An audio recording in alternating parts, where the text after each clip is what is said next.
नमस्कार। पंजाब के किसान पिछले कुछ दिनों से दिल्ली में डेरा डाले हुए हैं।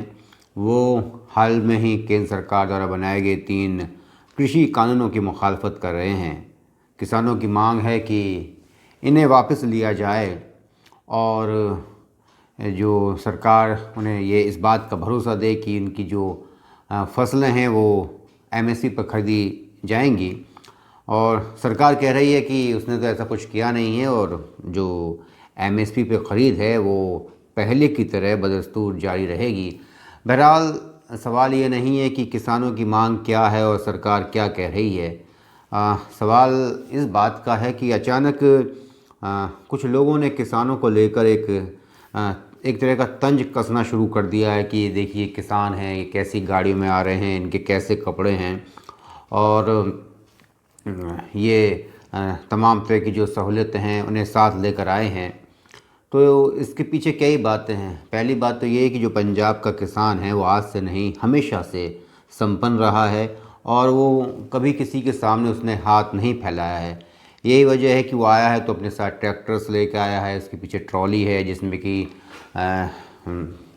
ओढ़ने के लिए, बिछाने के लिए कपड़े हैं, कंबल रज़ाई हैं, गद्दे हैं, पीछे एक सब ट्रॉली है जिसमें खाने पीने का सामान है और राशन है। और दूसरी बात यह है कि जो दिल्ली के आसपास के इलाके हैं, जो दिल्ली के 100, 150, 200 किलोमीटर के दायरे में आते हैं, वहाँ के जो किसान हैं वो भी कमोवेश हिंदुस्तान के मुख्तलिफ जो दूसरे इलाके हैं उनसे ज़्यादा प्रॉस्पेरस हैं। और जैसा कि पहले हुआ था जब महेंद्र सिंह टिकैत जब लेकर आए थे दिल्ली किसानों का पूरा लश्कर राजीव गांधी के प्रधानमंत्रित्व काल में, तो उस वक्त भी उस धरने की, उस प्रदर्शन की जो कामयाबी की सबसे बड़ी वजह ये थी कि जो किसान थे उन्हें पश्चिमी उत्तर प्रदेश के जो ज़िले हैं दिल्ली के आसपास के, वहाँ से लगातार खाने पीने की और तमाम दूसरी जो सुविधाएं हैं उसकी सप्लाई रही। और भी जो दूसरे राज्य हैं, मसलन जो राजस्थान है, हरियाणा है, जो दिल्ली के आसपास लगते हैं, उनके लिए बड़ा आसान होता है तमाम तरह की जो सुविधाएं वो जल्दी इकट्ठा कर लेते हैं। अब हम लोग ये तो एक्सपेक्ट नहीं कर सकते कि ईस्टर्न यूपी का, बिहार का, बंगाल का, उड़ीसा का या फिर दूसरे दूर दराज के राज्यों के जो किसान हैं वो इतनी जो है फैसिलिटीज़ के साथ आएगा, उसके पास इतने संसाधन होंगे। और वैसे भी सरकार चाहे किसी भी पार्टी की रही हो, वो हमेशा से किसानों के आंदोलन को विपक्ष की साजिश बताती रही है और हमेशा जो किसानों की जो स्थिति है उसके ऊपर भी तंज कसती रही है। और इस वक्त भी जो लोग हैं उन्हें किसी को मुद्दे की कोई समझ नहीं है। वो जो बयान दे रहे हैं, चाहे हिमायत कर रहे हैं या विरोध कर रहे हैं, वो सियासी झुकाव की बिना पर कर रहे हैं। उन्हें किसानों के इस आंदोलन के बारे में, इन तमाम बातों के बारे में कुछ नहीं मालूम। और ये जो महंगी सब्ज़ी फल को किसानों से जोड़ते हैं, बड़े जो मैसेज डालते हैं, देखिए आप सब्ज़ी बेचने वाले से बहस कर रहे हैं कि धनिया दे दे फ्री में, या फिर आप जो है उससे बिना कुछ मोल भाव किए सामान खरीद लीजिए, बेचारा गरीब है। उन लोगों को इस बात के बारे में मालूम होना चाहिए कि किसान की जो फल या सब्ज़ी होती है वो 1 या 2 रुपये किलो बेचता है, वो आढ़ती भी कोई इस पर बहुत बड़ा कमीशन नहीं कमाता है। वही सब्ज़ी जो किसान से 1 या 2 रुपये किलो जा रही है उस पर हो सकता है कि 1-2 रुपये किलो आढ़ती कमा ले, लेकिन वो लोगों की थाली तक पहुँचते पहुँचते 80 रुपये किलो की हो जाती है। कौन कमाता है ये पैसा? ये वो लोग कमाते हैं जो फुटकर में ला के सामान बेचते हैं। बिचौलियों की बहुत सारी बातें की जाती हैं, वो एक अलग इशू है, लेकिन बिचौलिए और किसानों के बीच में इतना बड़ा फ़र्क नहीं होता जितना बड़ा फ़र्क जो उसको बेचने वाले हैं। जो आपके मोहल्ले में, आपकी कॉलोनी में जो ठेली पे सब्जियां लाद के लाता है, कभी उसके बारे में पता कीजिए कि वो कैसे ला रहा है। वो जो सेब आपको 100 रुपये किलो बेचता है वो उसे 30-40 रुपये किलो से ज़्यादा नहीं लेके आता है। और ये अलग बात है कि ये हमारे देश का दुर्भाग्य है कि जो उगाने वाला है और जो खाने वाला है वो दोनों ही परेशान हैं। उगाने वाले को वाजिब कीमत नहीं मिल रही है और खाने वाले को बहुत ज़्यादा कीमत चुकानी पड़ रही है। और ये पैसा बीच में कौन कमा रहा है ये बताने की ज़रूरत नहीं है। किसानों में और ये जो बेचने वाले हैं, सब्ज़ी वाले, दूसरे लोग या आढ़ती हुए, उनमें एक फ़र्क होता है। किसान के साथ मजबूरी ये है कि वो खेती के अलावा कुछ नहीं जानता। वो शताब्दियों से इसी काम में पारंगत है। जो और है, जो सब्ज़ी बेचने वाला है, फल बेचने वाला है, वो दूसरी सब्ज़ी बेचने लगेगा, दूसरे फल बेचने लगेगा। हो सकता है कोई दूसरा काम कर ले।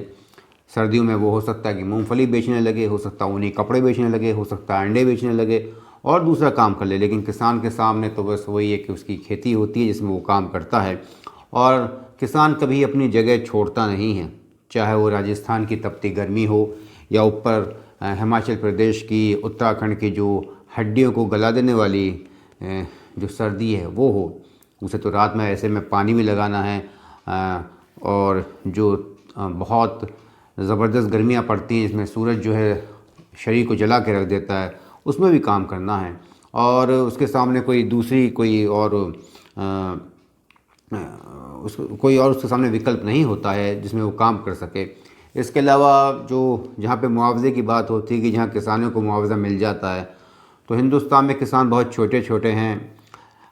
ज़मींदारी ख़त्म कर दी गई, बहुत अच्छी बात है। ज़मींदारी अबोलिशन जो हुआ वो बहुत सही हुआ, लेकिन जो लैंड सीलिंग लगाई गई उसने तो किसी को बड़ा किसान छोड़ा ही नहीं है। वो अलग केवल फिल्मों में होते हैं, या फिर ये जो टेलीविज़न पे आके डिबेट में वाहियात बातें करते हैं, या फिर जो लेफ्टिस्ट हैं, जो मियाँ बीवी दोनों 2-2 लाख रुपए की तनख्वाह कमाते हैं यूनिवर्सिटीज़ में, कॉलेजेस में, वही बातें करते हैं। इतना ज़रूर है कि जो गांव की ज़िंदगी है वो शहर के मुकाबले बेहद आसान है। और इसकी मिसाल अभी हमें देखने को मिली जब लॉकडाउन के दौरान जो बड़े बड़े शहर हैं वो महीने भर नहीं रख पाए उन लोगों को, उन प्रवासियों को, उन मज़दूरों को, जिन्होंने अपने खून से, अपने खून पसीने से ये तमाम बड़े बड़े शहरों की तामीर में बहुत बड़ा योगदान किया है। अब ये लोग जो पंजाब के किसानों पर इल्ज़ाम लगा रहे हैं, ठीक है, आप इस बात के लिए इल्ज़ाम लगाइए कि उसमें कुछ चंद लोग ऐसे हैं जो इमरान खान की तारीफ़ कर रहे हैं, जो कह रहे हैं कि उन्हें भारत माता की जय और जय हिंद नहीं बोलनी है, उन्हें तो अपना नारा बोलना है, वाहिगुरू जी का खालसा, वाहिगुरू जी की फ़तेह। अच्छी बात है, वो अल्लाह अकबर बोलने की भी हिमायत कर रहे हैं। ये भी वो कह रहे हैं कि जैसे इंदिरा गांधी को ठोक दिया ऐसे मोदी को भी ठोक देंगे। इन बातों पर आप एतराज़ कर सकते हैं और ये यकीनन एतराज़ करने वाली बात है। और जो ऐसी बात कर रहे हैं उनकी ज़बान भी खींचने के साथ साथ अगर उनके टखने तोड़ दिए जाएँ तो किसी को क्या आपत्ति हो सकती है। और लेकिन जहाँ तक पंजाब के जो किसान हैं उनके जीवन स्तर को लेकर जो टिप्पणियाँ की जा रही हैं, उनकी गाड़ियों को लेकर, तो पंजाब का जो किसान है वो बेहद मेहनती है। अगर दूसरे राज्यों की अपेक्षा पंजाब में जाकर देखें तो उसके खेत पर ही उसका एक बढ़िया सा फार्म हाउस होता है, बढ़िया घर है, तमाम तरह की जो सुविधाएं, आधुनिक सुख सुविधाएं वो आज से नहीं दशकों पहले से पंजाब का किसान इस्तेमाल कर रहा है। टेलीविज़न है, रेफ्रिजरेटर है, कार है, उसके घर में एक बढ़िया सा बार भी होगा, तमाम चीज़ें हैं। अगर उसके पास छोटी जोत भी है तब भी वो बहुत बेहतर तरीके से रहता है। इसके अलावा पंजाब का किसान दूसरे इलाकों में भी जाकर, जहाँ की बंजर ज़मीन है, खादर की ज़मीन है, उसने उसे एकदम बड़ी मेहनत के साथ उपजाऊ बनाया है। ऐसा तो उस वक्त भी हुआ था जब अंग्रेज़ों से जो वफादारी की, उसके बदले में आज जो पाकिस्तान है उसमें जो पंजाब है उसमें बहुत बड़ी बड़ी ज़मीनें मिली सिखों को, और उन्होंने बड़ी मेहनत के साथ उन्हें उपजाऊ बनाया। बाद में बदकिस्मती से जब मुल्क तकसीम हुआ तो उन्हें वो इलाके छोड़ के आने पड़े। ये भी एक ज़ख्म है, इसकी कोई बात नहीं करता। यहाँ तक कि वो लोग भी बात नहीं करते जो यहाँ पर जो खालिस्तान के लिए अपना समर्थन दिखाने की कोशिश कर रहे हैं, अप्रत्यक्ष रूप से या प्रत्यक्ष रूप से। उन्हें रणजीत सिंह की जो राजधानी थी लाहौर वो नहीं चाहिए, गुरु नानक जी का जो बर्थ प्लेस था ननकाना साहिब वो नहीं चाहिए, और दूसरा पंजाब नहीं चाहिए, और तमाम बातें नहीं चाहिए। उन्हें जो खालिस्तान चाहिए वो हिंदुस्तान के अंदर ही चाहिए। हिंदुस्तान ना हुआ किसी गरीब की ज़ोरू हो गया जो सभी की भौजी है, लेकिन ऐसी बात नहीं है। हिंदुस्तान जो है जब अपनी से पे आता है तो तमाम लोगों को जिनकी जहनीत मुल्क मुखालिफ है उन्हें सबक सिखाने का मादा भी रखता है। वैसे किसानों की कोई ज़्यादा बड़ी मांगें कभी रही नहीं है। किसानों की परेशानी क्या है? किसानों को तो खैर मौसम भी परेशान करता है, सरकारी हुक्काम परेशान करता है, पशु पक्षी और सभी उसके दुश्मन हैं। और आज से नहीं, जब राजतंत्र हुआ करता था, राजाओं के बादशाहों के ज़माने में भी कहाँ से पैसा आता था। वो तमाम किसानों से जो बहुत ही वहशियाना तरीके से, बहुत ही जुल्म के साथ जो लगान वसूला जाता था, उसकी फसल का आधे से ज़्यादा हिस्सा कमा लिया जाता था। और आज जो कहते हैं कि बड़े बड़े महल बनाए, किले बनाए, बड़ी शानदार जो है राजा साहब ने, बादशाह ने अपने शहज़ादे की शादियां की और तमाम तरह की अय्याशियाँ, राज परिवार से लेकर मंत्रिमंडल दरबारियों के बड़े बड़े खर्चे, वो कहाँ से आते थे?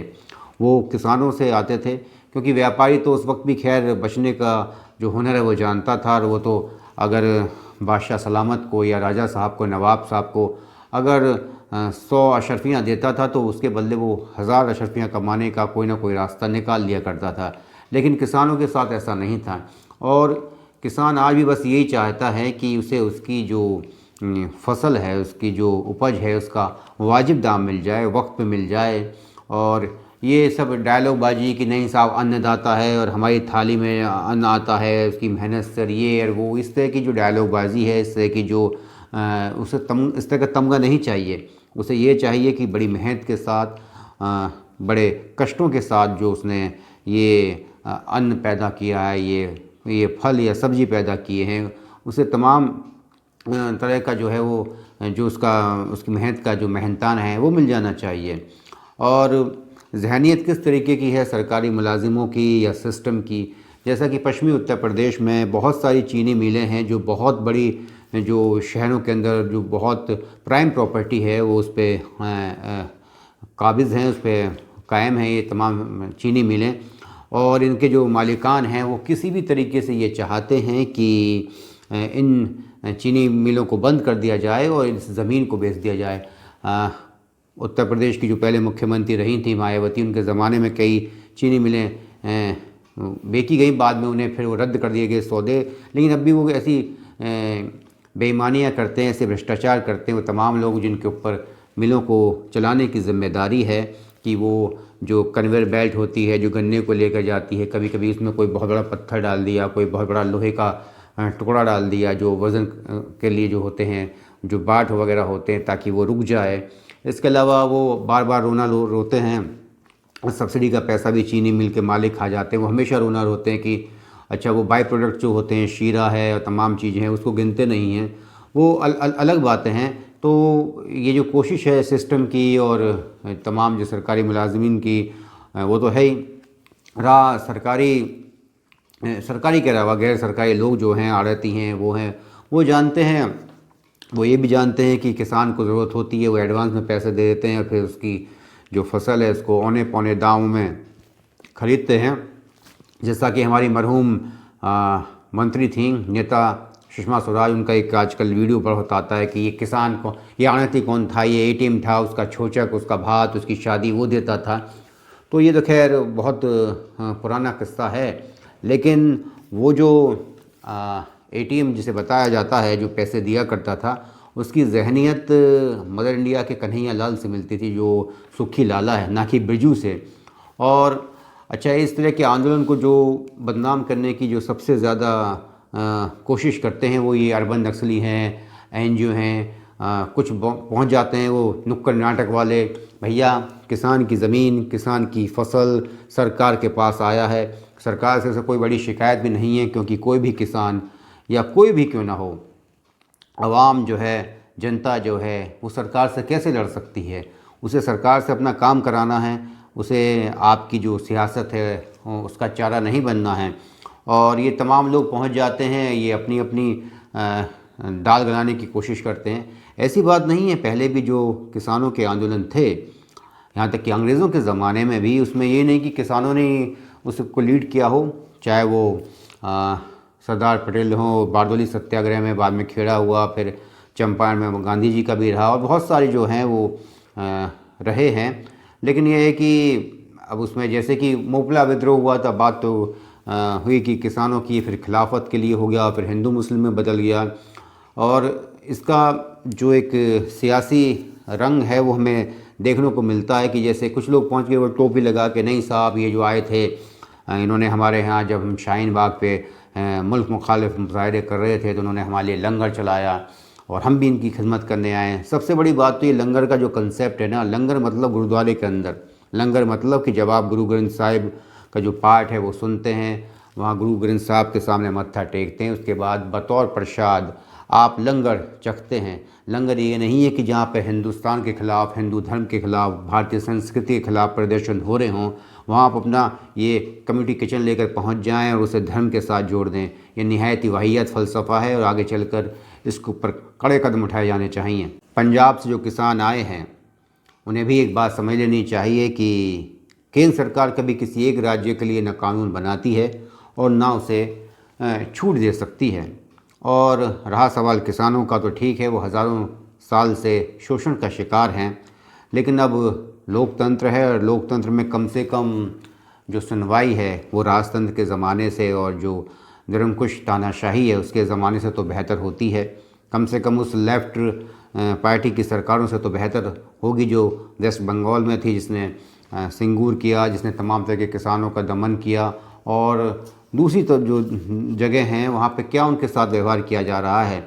इसलिए किसान यहाँ पर आए हैं दिल्ली में, उनकी मांग सरकार से है, सरकार उनकी कोई ना कोई, ऐसा तो नहीं है, कुछ ना कुछ तो सरकार उनकी बात मानेगी। पहले भी जब हुए हैं प्रदर्शन तो बातचीत के ज़रिए जो है वो बातें आई हैं।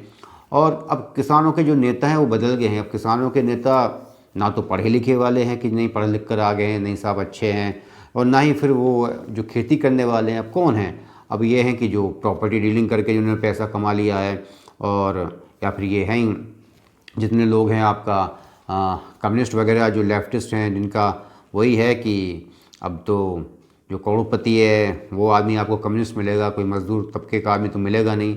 और पहले भी हुआ करता था, कम्युनिस्टों में मियाँ बीवी में दोनों ही नौकरी करते थे, या फिर मियाँ साहब अगर क्रांति कर रहे हैं, लाल सलाम कर रहे हैं, तो बीवी कमाती थी।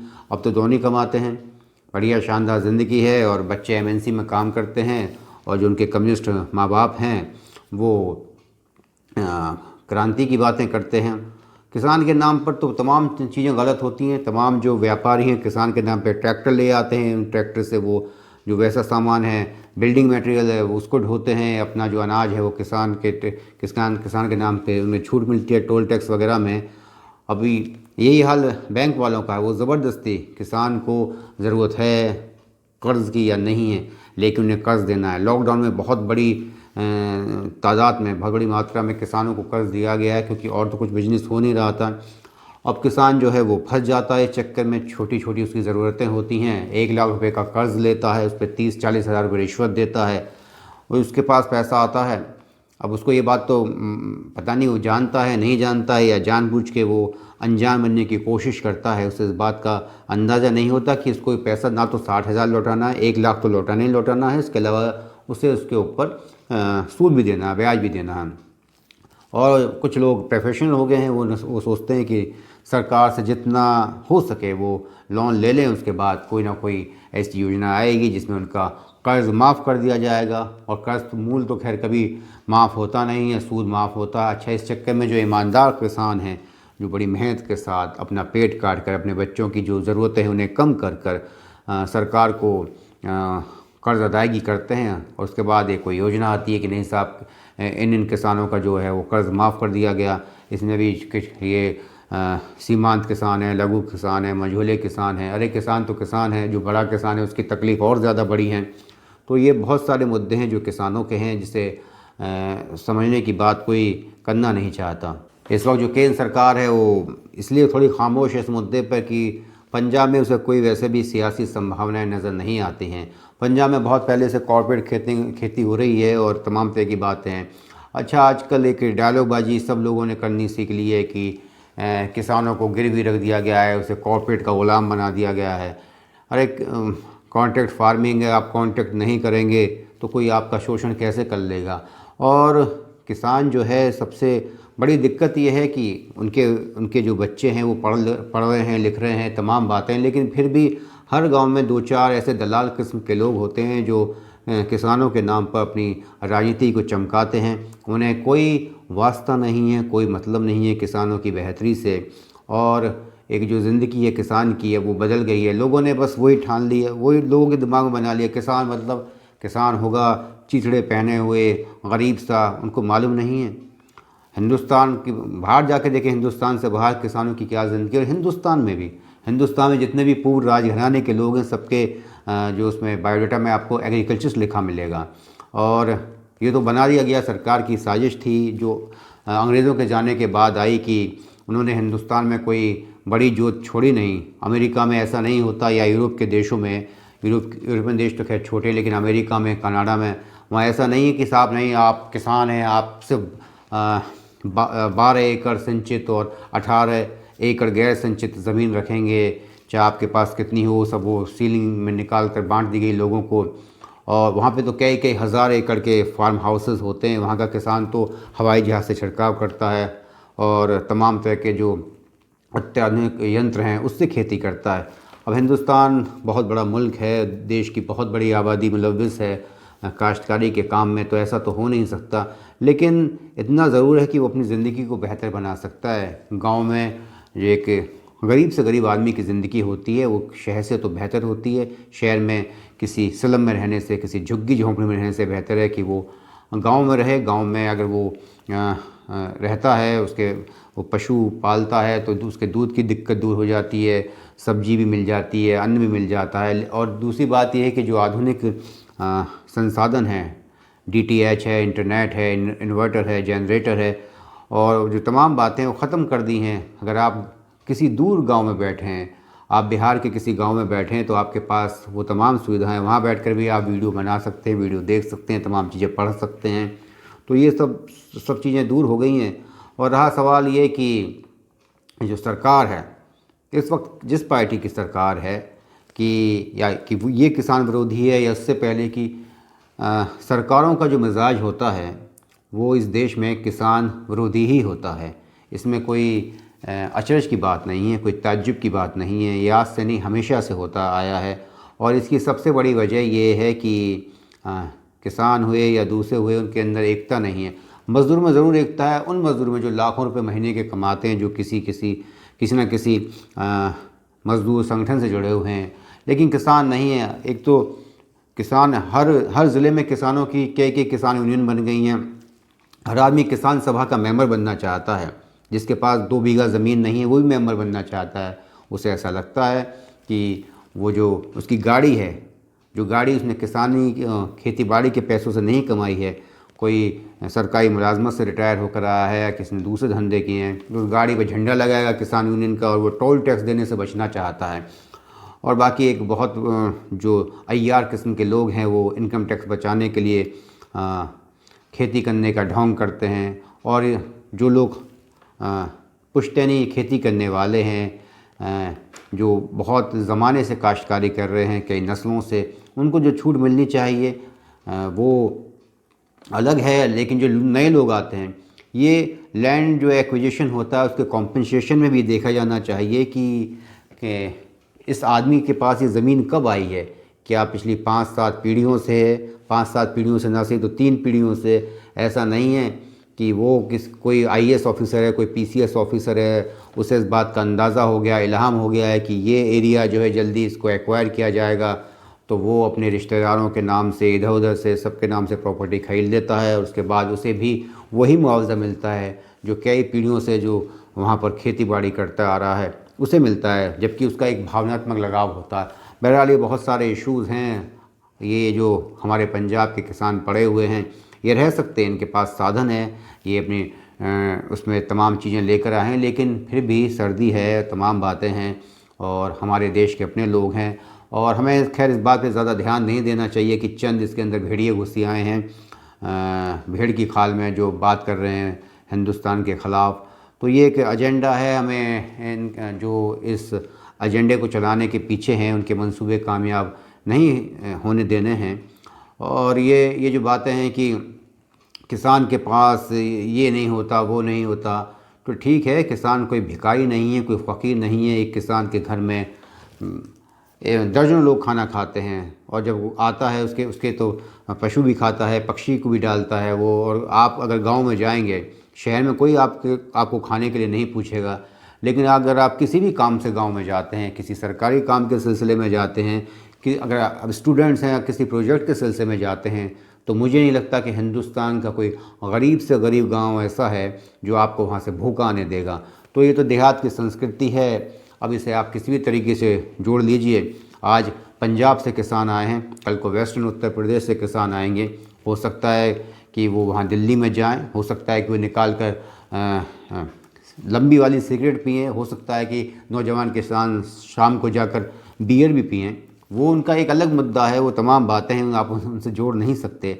और ये बात भी सही है कि जो सरकारी मुलाजमत में जो चतुश्रेणी का कर्मचारी है, उसकी आर्थिक स्थिति एक किसान से बेहतर होती है, एक बड़े किसान से भी, लेकिन उसकी सामाजिक हैसियत उससे बहुत छोटी होती है। और सारा खेल हिंदुस्तान में हैसियत का ही है, और ये हैसियत की बात ही है जो भ्रष्टाचारियों को पहले सबक सिखा के रखती थी कि भले ही आदमी कितनी दौलत कमा ले, लेकिन अब ऐसा नहीं हो रहा है। अब ये है कि पैसे को तवज्जो दी जा रही है, और जिस किसान के साथ आप बेअदबी से बात करने की कोशिश करते हैं, जिसे आप नीचा समझते हैं, वो एक दिन आपको बहुत ही कड़े स्वरों में उत्तर भी दे सकता है। भले ही आपको किसानों से हमदर्दी ना हो, भले ही आप किसानों के लिए अच्छा ना बोलते हों, भले ही आप अपनी ही मस्ती में चूर हों, भले ही आप महानगरों में रहते हों, आप उदारीकरण के बाद MNCs का फ़ायदा उठा रहे हों, तमाम तरह की आपको सहूलतें हों, और जो 5वां 6वां 7वां सारे जो वेतन आयोग लागू हुए हैं, उसके बाद से आपकी जो आर्थिक स्थिति बतौर सरकारी मुलाजिम बहुत बेहतर होगी, वो अलग बात है। लेकिन अगर आप किसानों के लिए अच्छा नहीं बोल सकते तो ख़राब भी मत बोलिए।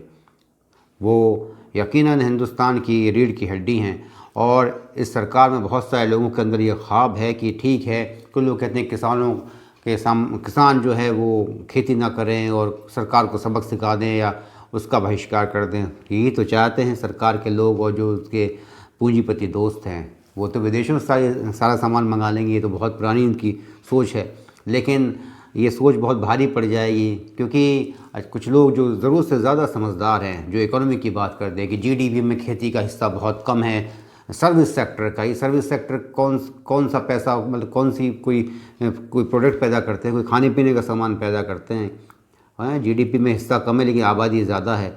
और जिस दिन एकता की भावना आ गई किसानों के अंदर, अभी तो किसान जातियों में बटा हुआ है, धर्म में तो खैर बटा हुआ नहीं है, क्योंकि जो सिख तो खैर हैं जो किसान की बात करते हैं, ईसाइयों का भी कुछ नज़र नहीं आता कि खेती बाड़ी करते हैं। और रहा सवाल मुसलमानों का, तो वो खेती वेती, ये भ्रष्टाचार, पानी, सिंचाई, बिजली, उन्हें इस बात से खैर मतलब नहीं है। वो तो इंटरनेशनल सोच के आदमी हैं। फ़लस्तीन, सीरिया, डेमेस्कस में क्या हो रहा है, और आपका ईरान में क्या हो रहा है, और ये आपका खिलाफत कब आएगी, और ये तमाम बातें उनका अलग, वो खेती बाड़ी से उनका कोई ख़ास ताल्लुक़ नहीं है। हाँ, इतना ज़रूर है कि वो वहाँ पे जाके जो है कुछ लोग, वो शाहीन बाग में जो एहसान किया था एक तबके ने लंगर चला के, वो उसका ज़रूर एहसान चुकाना चाहते हैं वहाँ पर अपने स्वेट इक्विटी के द्वारा। बहरहाल जो कुछ भी है, किसानों के लिए सम्मान तो होना ही चाहिए, क्योंकि अगर आप सम्मान नहीं करेंगे तो उसका अपमान होगा तो उसके अंदर दुख और गुस्सा पैदा होगा। तो जो आज लोग सियासत में बैठे हैं, उन्हें बैठने में दिक्कत होगी और शायद बैठने भी ना पाएँ। नमस्कार, जय हिंद।